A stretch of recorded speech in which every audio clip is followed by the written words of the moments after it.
Recently, I built a new design studio here where I do my design work. And for this studio, I need some rolly carts. One for the color laser printer and one for general tools, markers, and just other supplies that I need to make models and do my design work. In this video, I'm going to cover how I make these two MDF rolly carts for my new studio.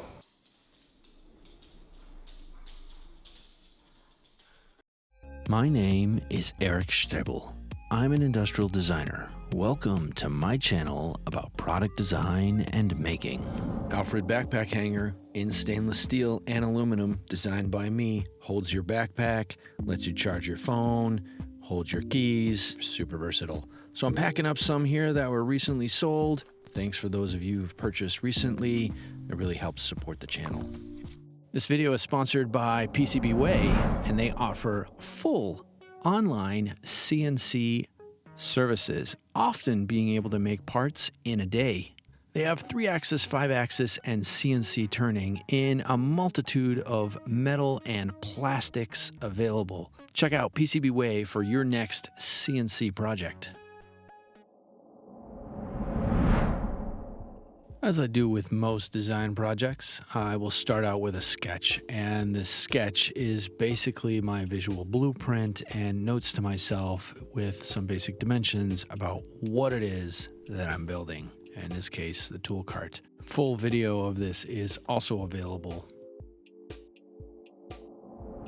This is about $300 worth of MDF, 3/4 inch and 1/2 inch, and I have them cut it at the store so I can fit it into my vehicle and get home so I can cut it down to the right size.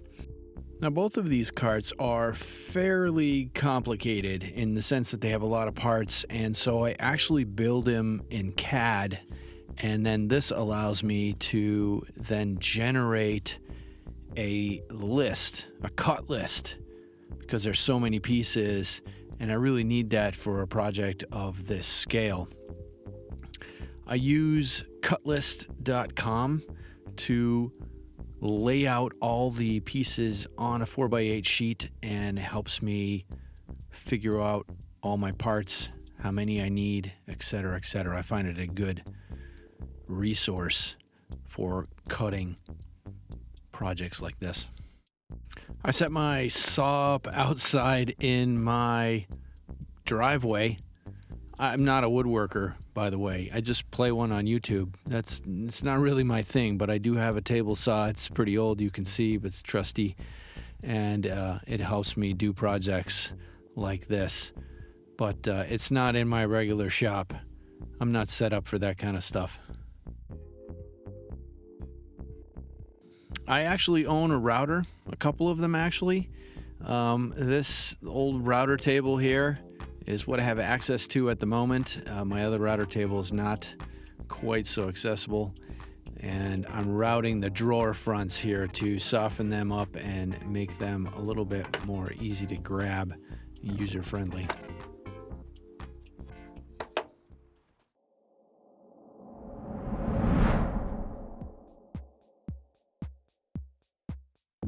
At this point, I have all the pieces for the drawers.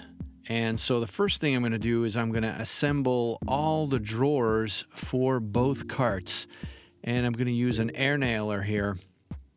And I'm probably shooting, these are pretty short. These are the rails for the drawers. And so probably 1.5 brads to put those in. I'm sorry, maybe 1.25 inches, something like that. And so everything is air nailed and glued together with this tight bond. And I just go through the process of building all the drawers of the different sizes and getting them all put together first.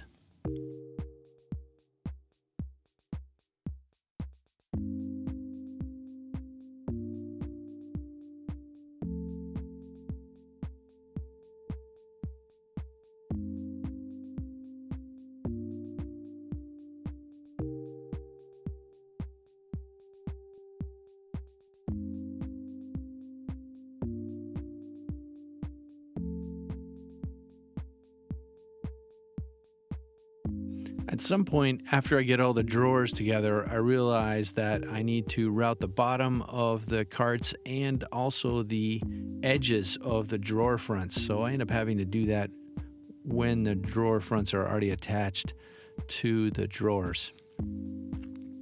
Now it's time to cut out the handle for the top of the carts. I do this with a jigsaw, and I use the first one as a template for the next one. And I have a pretty rudimentary basic jigsaw here. Wish I had something a little bit more quality, but it's what I got.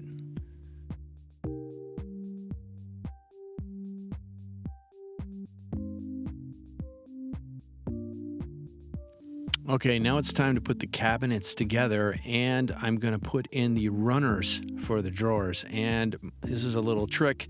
I use playing cards as spacers to help me have a little bit of play on the runners so that the drawers can slide in and out. And those playing cards are just old playing cards, and they work fantastic as a spacer for doing this kind of stuff.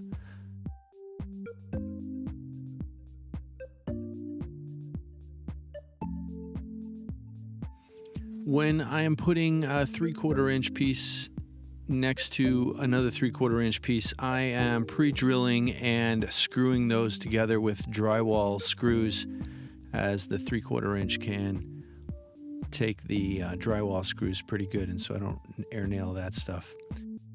I'm doing the drawer runners here, and I'm using the same trick with the cards as spacers to get everything evenly spaced and then have enough play to slide the drawers in and out. You'll actually see the drawer slides on the top for the very thin 1-inch drawers are hardwood. The other drawer slides are going to be made out of MDF.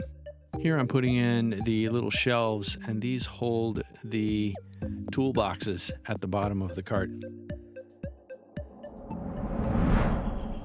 At this point, the cart and the drawers are finished and are ready for sealing and filling the holes, the screw holes and the nail holes. And I fill those with Bondo, it's polyester body filler, and then I sand them smooth. And I'm going to use shellac to seal the MDF.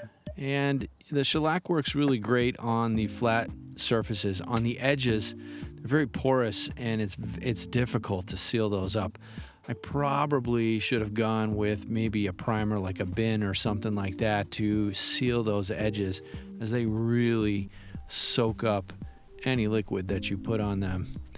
But for the flat surfaces, you can seal them with the shellac quite well. I'm using a Wagner sprayer here, air sprayer. They work quite well. I bought it for this job and for some other stuff that I have, and I'm kind of impressed how it works. I'll put a link to them in the description so you can get one. I do kind of recommend them for these kind of woodworking projects where you don't have access to a compressor like in your shop.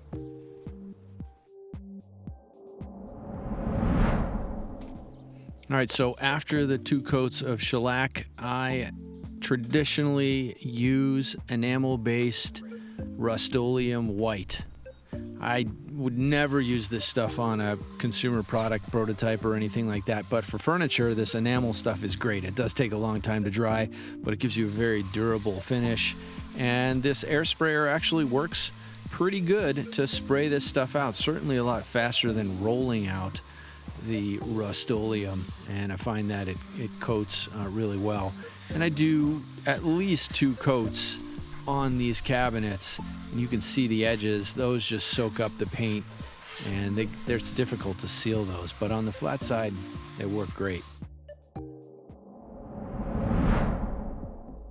The enamel has taken several days to dry, and it's smelly, so just be aware you're going to use this stuff. It gives you great finish and everything, but it takes a long time to dry. And I'm going to put on these lockable swivel casters onto here.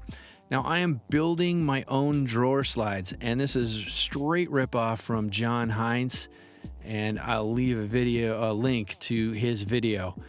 And I build all these drawer slides just to save money and to sort of see how it works, and they work great. What I would never, ever do it again. It's just so much work. It's not that they don't work or they're not good. It's just so much work to make your own drawer slides that unless you're set up as a woodworker, it's not, I don't find it worth it. I probably should have gone and bought those drawer slides. But I made them all, struggled through it, and saved me a couple dollars, I guess, and here I am installing them. And this gives you more or less full extension. Now, I did not build the drawer slides to the full length of the drawer, so that's on me. They are probably an inch short, so they're not total full length extension, but you could make them full length extension drawer slides, no problem. I don't really need that. I just need the drawer to mostly come out so I can see in the back, and they work quite well. I use paste wax here to wax all the moving parts up so we get good smooth travel on those drawer slides, and the paste wax really soaks into the MDF, but it works quite well to lubricate them, and I'm very happy with the performance. And you will smell the paste wax for a little while after you use it as well. It takes a little while for that solvent to evaporate out of the paste wax, but it does work quite well, and I'm pretty happy. So let's load the drawers up with my supplies, my pencils and markers and all kinds of stuff that I need for my studio to do my design work. And of course, my markers.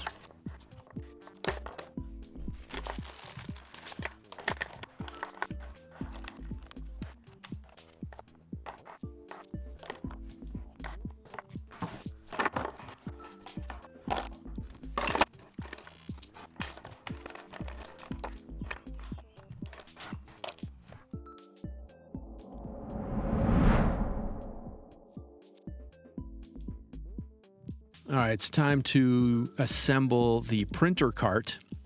And here I am putting in the drawer slides, waxing them all up ahead of time, putting them together in the same fashion, one after another. You can see the drawers go in, and they're just held in with 2 screws.